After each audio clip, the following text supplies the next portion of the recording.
Selama ini, umat beragama non-muslim sering kesulitan mendirikan rumah ibadah. Salah satu hambatan justru datang dari SKB 2 Menteri tentang pendirian rumah ibadah.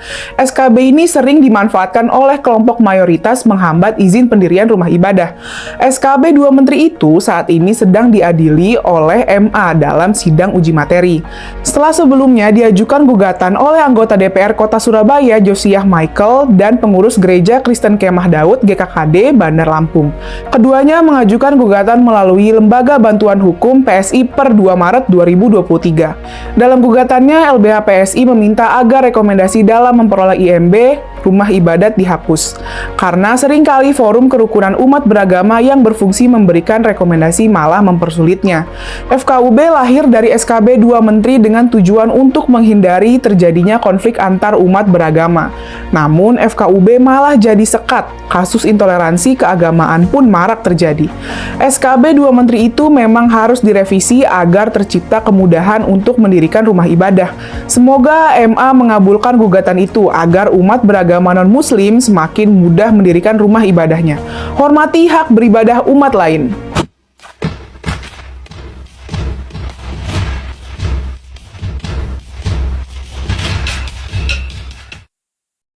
Tampaknya, pemerintah pusat serius berusaha menangani persoalan-persoalan yang timbul akibat pelarangan gereja di berbagai tempat di Indonesia. Yang terbaru ada pernyataan penting dari Menteri Dalam Negeri Tito Karnavian. Dia bilang pemerintah pusat akan menyelesaikan penolakan pendirian gereja HKBP Maranatha di Cilegon, Banten. Kasus pelarangan gereja di Cilegon ini memang sempat jadi kabar menghebohkan tahun lalu. Ketika itu bahkan ada aksi massa yang melibatkan berbagai organisasi berlabel Islam untuk menolak pembangunan gereja. Bahkan wali kota Cilegon sampai menandatangani petisi penolakan gereja. Sampai saat ini belum ada satupun gereja bisa didirikan di Cilegon. Salah satu alasan yang diangkat adalah Cilegon adalah daerah Islam, sehingga tidak ada tempat bagi pembangunan gereja. Menteri Agama sudah mengeluarkan pernyataan bahwa masyarakat dan Pemkot Cilegon tidak boleh menolak pendirian gereja. Tapi pemerintah dan masyarakat Cilegon berkeras. Ini yang menurut Tito akan diselesaikan.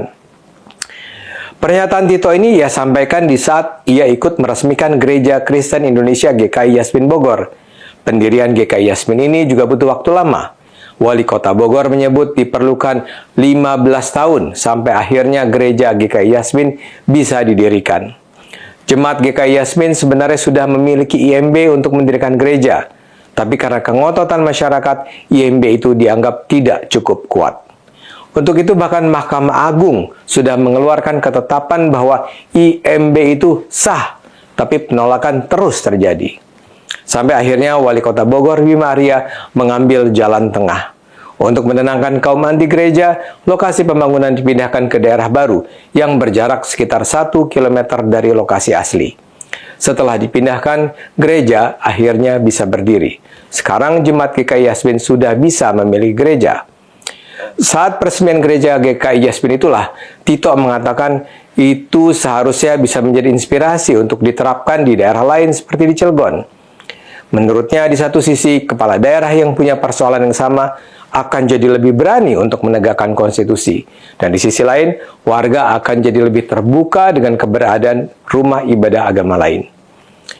Kata Tito, pemerintah sampai saat ini masih menjalin komunikasi dengan warga dan tokoh masyarakat di Cilegon. Terutama mereka yang menolak keberadaan gereja HKBP Maranatha. Tito sendiri belum menjelaskan langkah apa yang akan diambilnya untuk menyelesaikan kasus gereja Cilegon. Langkah-langkahnya tidak bisa terlalu terbuka, kata Tito. Selain dari Bogor, kabar baik juga datang dari Cikarang, Jawa Barat. Setelah 16 tahun berjuang, akhirnya umat Katolik paroki di Cikarang bisa memperoleh izin pembangunan gereja. Jemaat sudah memperjuangkan IMB sejak 2007. Rekomendasi dari Kementerian Agama juga sudah dikeluarkan pada 2012. Tapi karena dilanda berbagai persoalan, pembangunan gereja terus terkatung-katung. Dokumen IMB diserahkan langsung oleh Gubernur Jawa Barat Ridwan Kamil kepada Kepala Pastor Gereja Romo Antonius Suhardi Antara pada 11 April yang lalu. Yang tampaknya menjadi faktor kunci dalam hal ini adalah PLT Bupati Bekasi Dani Ramadan. Sejak dilantik pada 2021, Dani dengan gerak cepat menyelesaikan berbagai persoalan Bekasi, termasuk soal pendirian gereja Cikarang yang sudah mandek selama belasan tahun.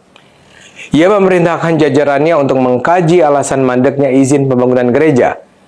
Ridwan Kamil memuji inisiatif Dani menuntaskan soal IMB yang menghambat umat Katolik di Cikarang memiliki gereja.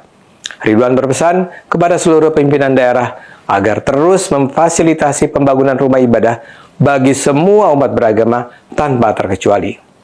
Rencananya pembangunan gereja ini akan rampung dalam kurun waktu 2 tahun dan mampu menampung 11 ribuan jemaat. Apa yang terjadi di Bogor dan Cikarang ini memang merupakan kabar membahagiakan. Namun persoalan masih jauh dari selesai. Di saat yang sama kita mendengar kabar sebaliknya. Di Purwakarta, Bupati Ane Ratnamuskita justru menyegel gereja Kristen Protestan Simalungan. Menurut Ane, penyegelan itu dilakukan karena ada keberatan masyarakat atas kehadiran gereja di daerahnya. Dari kisah Purwakarta ini kita namanya harus sadar, kasus-kasus penolakan gereja rasanya masih terus berlangsung. Dan karena itulah kita berharap pemerintah pusat memang harus bersikap tegas. Pembangunan rumah ibadah adalah hak asasi manusia yang dijamin oleh Undang-Undang Dasar 45. Tak ada hak bagi pimpinan daerah, ulama, atau kelompok manapun untuk melarang pendirian rumah ibadah. Yang sering jadi sumber masalah adalah Peraturan Bersama Menteri Agama dan Dalam Negeri tahun 2006 tentang pendirian rumah ibadah. Dalam peraturan itu ditetapkan bahwa ada syarat-syarat yang harus dipenuhi agar rumah ibadah bisa didirikan. Pertama, harus ada dukungan 90 orang pengguna rumah ibadah. Kedua, harus ada dukungan 60 orang penduduk setempat. Ketiga, rekomendasi tertulis Kementerian Agama. Keempat, rekomendasi Forum Kerukunan Umat Beragama. Seperti Anda bisa lihat, sebenarnya tidak ada ketentuan bahwa harus ada persetujuan dari kepala daerah. Wali kota seperti di Cilegon dan Purwakarta itu sebenarnya tinggal mengeluarkan IMB. Ini misalnya yang menyebabkan Mahkamah Agung memutuskan pembatalan IMB di Gereja Yasmin Bogor tidak sah. Karena itulah yang diperlukan agar pelarangan pembangunan gereja tidak lagi terjadi adalah ketegasan sikap pemerintah pusat serta keterbukaan masyarakat atas perbedaan. Pemerintah pusat rasanya sudah saatnya mempermudah pembangunan rumah ibadah dengan tidak lagi menerapkan persyaratan seperti yang tertuang dalam Peraturan Bersama Menteri tentang Rumah Ibadah 2006. Disederhanakan saja, cukup Kementerian Agama yang mengeluarkan izin pendirian rumah ibadah. Kedua, pemerintah pusat harus membangun terus komunikasi dengan pemerintah daerah yang masih punya ganjalan dengan pembangunan gereja. Pemerintah daerah harus diajari bahwa apa yang mereka lakukan bertentangan dengan konstitusi.